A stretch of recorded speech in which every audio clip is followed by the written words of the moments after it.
ব্রাহ্মণবাড়িয়ার উজানিসারে মাহাদির প্রতারণার জালে সর্বশান্ত অসংখ্য পরিবার। বিস্তারিত দেখুন মিজানুর রহমানের প্রতিবেদনে। ব্রাহ্মণবাড়িয়ার সদর উপজেলার বাসুদেব ইউনিয়নের প্রত্যন্ত গ্রাম উজানিসারে গিয়ে চোখে পড়েছে প্রতারণার শিকার সাধারণ মানুষের অসহায় চেহারা। অভিযোগের কেন্দ্রবিন্দুতে রয়েছেন একই গ্রামের বাসিন্দা মোহাম্মদ বাশির ভূঁইয়ার ছেলে মোহাম্মদ মাহাদি হাসান, যিনি নিজ এলাকা সহ দেশের বিভিন্ন জেলার সহজ সরল মানুষদের লক্ষ্য করে কৌশলী প্রতারণার জাল বিস্তার করেছেন। একাধিক ভুক্তভোগীর ভাষ্য এবং অগ্রযাত্রার অনুসন্ধানে উঠে এসেছে মাহাদির প্রতারণার শিকার হয়ে নিঃস্ব হয়েছেন বহু মানুষ এবং আর্থিক ক্ষতির পরিমাণ কোটি টাকার বেশি। স্থানীয় একাধিক ব্যক্তি জানিয়েছেন, মাহাদি দীর্ঘদিন ধরে প্রতারণামূলক কর্মকাণ্ডে লিপ্ত। তিনি প্রথমে বিভিন্ন প্রতিষ্ঠানের কর্মকর্তা বা প্রভাবশালী ব্যক্তিদের সঙ্গে সখ্যতা গড়ে তোলেন এবং এরপর নিজ এলাকায় এসে নিজেকে ব্যাংকের শেয়ার হোল্ডার ও বড় ব্যবসার মালিক হিসেবে পরিচয় দেন। তার দাবি মতে দেশের বিভিন্ন স্থানে তার ব্যবসায়িক সাইট চালু রয়েছে এবং যদি কেউ তার পার্টনার হতে চায় তাহলে স্বল্প সময়ে বিপুল লাভের ভাগিদার হতে পারবে। এমন লোভনীয় প্রস্তাবে বিশ্বাস করে অনেকেই তার কথায় প্রলুব্ধ হন এবং লক্ষ লক্ষ টাকা বিনিয়োগ করেন। গ্রামের পাশের বাড়ির বাসিন্দা নোমান খলিফা জানান, তার ছোট ভাই আরমানের কাছ থেকে মাহাদি 11 লক্ষ টাকা নিয়েছে। টাকা দেওয়ার পর থেকে মাহাদি আর যোগাযোগ রাখেননি এবং এখন বাড়িতেও ফিরছেন না।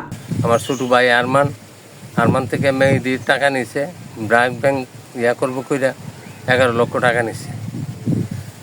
4 বছর হয়ে গেছে টাকা নিছে, এই কিন্তু কোনো লাভও দেয় নাই, আসলও দেয় নাই। মেহেদি আপনাদের কি হয়? মেহেদি আমাদের স্বাস্থ্য ভাই সম্পর্কে। একইভাবে রহমত খান নামের আরেকজন জানান, তার সঙ্গেও মাহাদি প্রতারণা করেছেন। তিনি বলেন, মাহাদি গ্রামের মানুষের সঙ্গে এমনভাবে মিশত যে কেউ ভাবতেই পারেনি সে একজন সুপরিকল্পিত প্রতারক। বর্তমানে সে গা ঢাকা দিয়েছে এবং নিজের বাড়িতেও ফিরতে পারছে না। বুদ্ধি দিয়েছে যে ফার্ক দিব, ব্যাংক আছে 2টা, ব্যাংক দিব, ওই টাকা নিছে। টিয়া নিয়ে আয়, টিয়ার কোনো আজ 3-4 বছর ধরে হিসাব কিতাব নাই, আর ধরতে পাওয়া যায় না, দূরে দূরে থাকে। মাটি পালো এই মাটি গাঙ্গের থেকে মাটি নিচে ওইদিকে বসছে, মানুষের কিছু বসছে, কিছু না বলে মানুষের টিয়া টোয়া নিয়ে মাইরা বই দিচ্ছে। আওয়ামী লীগের নেতা, আওয়ামী লীগের নাম বেচছে। কত কোটি টাকা হইব এরকম ভাবে জাল জালিয়াতি করছে? এরকম ভাবে মনে 2-3 কোটি টাকা তো হইব। 2-3 কোটি টাকা। আরেক ভুক্তভোগী হাজি মোহাম্মদ ইলিয়াস খান বলেন, আমার ছেলের কাছ থেকে মাহাদি 20,75,000 টাকা নিয়েছে। প্রায় 25 বছর। যে আপনার ছেলের নাম? সোহেল খান। এরপরে আমার উহিল জিয়ের এক ভাই থাকে দুবাই, পাশাপাশি এর সাথে ব্যবসা করে আর কি। তাদের হাত থেকে 20,75,000 টাকা নিছে। কে নিছে? ব্যাংকের জন্য মেহেদি ব্যাংক এবং পার্ক দুটোর সাথে মিক্স করে ওদের টাকা নিছে 20,75,000 টাকা।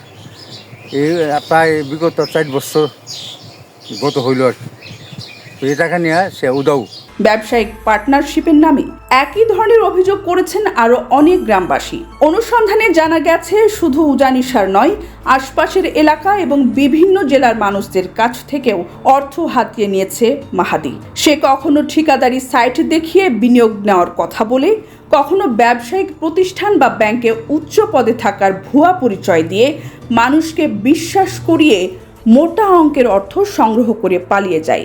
মাহাদির প্রতারণা এতটাই সুপরিকল্পিত ছিল যে সে এক এক সময় এক এক পরিচয়ে নিজেকে উপস্থাপন করত।